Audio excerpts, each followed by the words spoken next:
चलिए अब रुक करेंगे कुछ और खबरों का। भोपाल में स्कूल बचाओ आंदोलन में बच्चों की आवाज भी सुनाई दे रही है। दिल्ली से जेन जी और जेन अल्फा आंदोलन में शामिल होने के लिए भोपाल आ गए।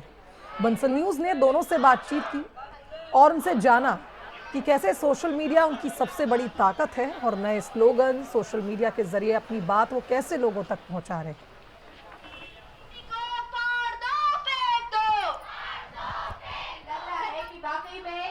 शिक्षा में बेहतर सुधार करने और शिक्षा के अधिकारों की मांग को लेकर हम देख रहे हैं देश भर में जेएनजीओ ने जहां दिल्ली में जंतर मंतर पर एक प्रोटेस्ट किया, उसके बाद पूरे देश में अब अधिकारों को लेकर जेएनजीओ जेन अल्फा सड़कों पर है। ये तस्वीर आप राजधानी भोपाल की देख रहे हैं, जहां पर स्कूलों के मर्जर के विरोध में प्रदेश भर से अलग अलग बच्चे पहुंचे हैं। कुछ बच्चे हमारे साथ भी हैं, उनसे भी हम बात करेंगे कि आखिर वो क्या समझते हैं। स्कूली बच्चों को जेन अल्फा कहा जा रहा है, तो क्या है जेन अल्फा, क्या जानते हो?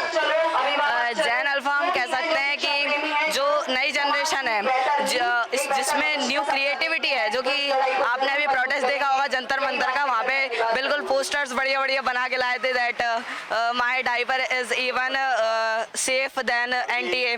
तो जो है नई क्रिएटिविटी है जेन अल्फा में, जेन जी जेन अल्फा जो भी है, तो क्रिएटिविटी की वजह से जो है ये प्रोटेस्ट जो है अच्छे से हो पाया। एंड वो जो पुलिस उनके पीछे पड़ रही थी, बार बार जो लाठी चार्ज हो रहा था एंड जो वाटर कैनन उन पे फेंक रहे थे, तो वो उसको एक फनी वे में ले रहे थे, उसको मतलब वो सीरियस वे में नहीं ले रहे थे, फनी वे में ले रहे थे। तो जिससे क्या है कि सरकार को जो है थोड़ा मतलब बेइज्जती टाइप की फील हुई। तो इसको जो है जेनजी जेन अल्फा हम कह सकते हैं कि ये नई सोच है। हालांकि मैं जेनजी हूँ, पर जेनजी और जेन अल्फा में बस मानसिकता का फ़र्क है। जैसे मिलीनियन जो जनरेशन है वो अलग तरीके से अपने काम करती है और जेन जी जो है वो थोड़े ज़्यादा स्मार्ट है, और जैसे जेन अल्फ़ा जो है वो हो सकता है हमसे भी ज़्यादा स्मार्ट हो, क्योंकि हमारे अभी जो टेक्नोलॉजी बढ़ रही है उसके हिसाब से भी वो उसमें ज़्यादा काम करेंगे।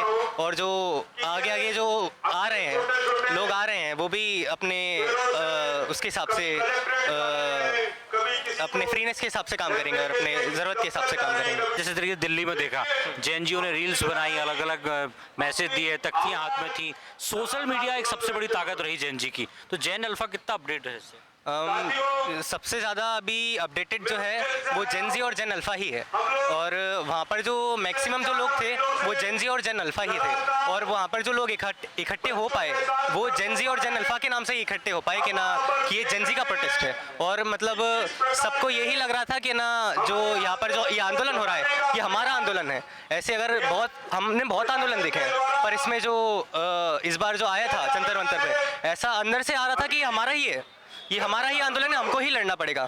इसलिए जैसे बहुत लोग यहाँ से गए, मैं भी जंतर मंतर गया था, है ना, और कुछ लोग और भी गए थे यहाँ से। तो हमारा यही कहना है कि जो बच्चे हैं अभी जो गलत राह पर जा रहे हैं, जो सोशल मीडिया की ओर से जो गलत कंटेंट फैल रहा है उसे हटा के सभी के अंदर एक मतलब एक अच्छा विचार हो। मतलब देख रहे हैं छोटे बच्चे ड्रग्स वगैरह नशे वगैरह कर रहे हैं, तो वो विचार हट के मतलब उनके मन में विचार जाए कि हाँ देश में क्या चल रहा है, उनके मतलब जीवन में पढ़ाई का जो शेड्यूल है वो जाए। सरकार कह रही है हमने सांदीपनी स्कूल खोले हैं, अच्छा इंफ्रास्ट्रक्चर है, बस है, सारी चीजें हैं, तो स्कूल के मर्जर में आपको क्या समस्या है? स्कूल के मर्जर में ये समस्या है कि जैसे मान लीजिए अगर आपके हाथ में कोई सी बीमारी हो गई या फंगस लग गई तो आप हाथ कटवा थोड़ी देंगे, आप हाथ का इलाज करवाएंगे।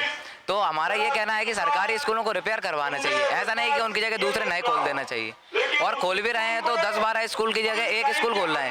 अगर सांदीपनी विद्यालय खोलना है तो 10-12 खोलो, एक स्कूल के बदले एक खोलो। आप 94,000 सरकारी स्कूलों को बंद करोगे और 4-5 स्कूल खोल दोगे तो उसमें तो बहुत सारे बच्चे पढ़ ही नहीं पाएंगे। आप कौन से स्कूल में पढ़ते हो? मैं नेशन हायर सेकेंडरी स्कूल में पढ़ता हूँ, गुना से आया हूँ, 12th। आपका स्कूल ही मर्ज हो रहा है? नहीं, मैं प्राइवेट स्कूल में पढ़ता हूँ। प्राइवेट स्कूल में पढ़ते हैं लेकिन फिर भी सरकारी बच्चों के लिए लड़ाई लड़ते हैं। हाँ, क्योंकि हमें उनकी उन्हें की जो प्रॉब्लम है हमें समझ में आ रही है कि हाँ सरकारी बच्चे नहीं पढ़ पाएंगे। जो गरीब तबके के लोग हैं, जो बच्चों को सरकारी लगे थे, जिनके पास पैसे नहीं होते प्राइवेट स्कूल में पढ़ने के। आज हम देखते हैं कि पेरेंट्स कितने डरे हुए रहते हैं, बच्चियों को मतलब बाहर तक नहीं निकलने देते हैं, और ऐसी हालत में 15 किलोमीटर दूर जो है बच्चियाँ स्कूल जाएंगी, ये तो पॉसिबल ही नहीं है। यहाँ पर आप लोगों को कोई लेके आया कि आप खुद आए? यह अब है ना, जो स्कूल बचाओ संघर्ष समिति है उसके साथ ही हमको मिले थे और उन्होंने हमको बताया कि ऐसा ऐसा एक प्रोटेस्ट चल रहा है, 94,000 स्कूल बंद हो रहे हैं। तो हमको भी ये प्रॉब्लम समझ में आई कि हाँ बच्चे परेशान हैं, तो उसके लिए जो है हम आए हैं। तो कब तक आप लोग यहाँ प्रोटेस्ट करोगे और आपके खाने पीने आने जाने की व्यवस्था? वो सब जो है स्कूल बचाओ संघर्ष समिति के द्वारा हमको प्रोवाइड की जा रही है, जो भी खाने रहने की व्यवस्था है।